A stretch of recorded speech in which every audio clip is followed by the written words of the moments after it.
soccer or footy, one thing is certain, the sport is extremely popular in South Africa. It's no wonder then that the leader of the African People's Convention, Mr. Themba Godi, is quite fond of the sport. Born on the 10th of August 1966 in Matabana village, Bushbuckridge, Mpumalanga, Themba Godi began his professional life as a teacher. He taught English, history, physical science and mathematics for over a decade and then followed his passion for politics within the structures of the PAC before establishing the African People's Convention in 2007. The husband, father of two, member of parliament, chairperson of SCOPA and political leader, barely has extra time, but when he does, he enjoys spending it in the 18 area. I grew up playing the game. Firstly as a midfielder with a mean left, but when I went to varsity, I became a goalkeeper. After varsity and I was now working, I had to decide whether it was soccer or politics, because both tend to seek more of your time during weekends. And I remember the pain of giving my soccer boots away as a sign that, I'm turning my back on the game. So since then it's work. Only once or twice do I get the opportunity to kick it around. But it's still here, but I think the legs are no longer there to implement what the mind thinks. His favorite team? In South Africa, my favorite soccer team is, of course, Kaizer Chiefs. Is there a reason or logic in supporting a soccer team? I think it's more like the spin of a coin. You just somehow fall in love with it and you remain loyal. That's it. And I do peep across the seas. Arsenal? He reckons his son has the makings of a great soccer player. I think he's quite a good soccer player. I hope he can grow with it, unlike his dad, who had to give it up because of the struggle for freedom.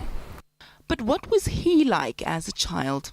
I grew up like any other, village boy, head boy, going to school. And in the initial years, if I had been given a clear choice between being a head boy and going to school, there was no competition. I would have taken being a head boy because that was the in thing. And during my times, there was this belief that if you have cattle, then you sort it out. But however, my father, who was working as a messenger at the Sandton testing station, always said to me, go to school. Now that he's older, I very much like to be in touch with myself. So I prefer solitude. And when I'm in that element, the only noise I will take, it's music. And that music, it's only reggae music, nothing else. If you go to my car, you'll only find reggae CDs. If I put DVDs, it will be reggae DVDs. It's a music that means a lot to me. Firstly, its rhythm. I've come to like its rhythm. It's distinctive, floating guitar, the drum and the bass, but also the lyrics.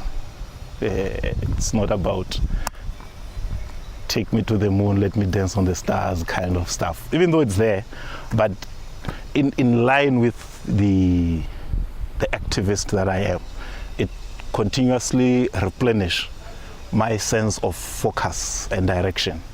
Like most soccer fanatics, he had a piece of advice for Bafana Bafana. The major challenge of our players, especially African players, there is no mental strength.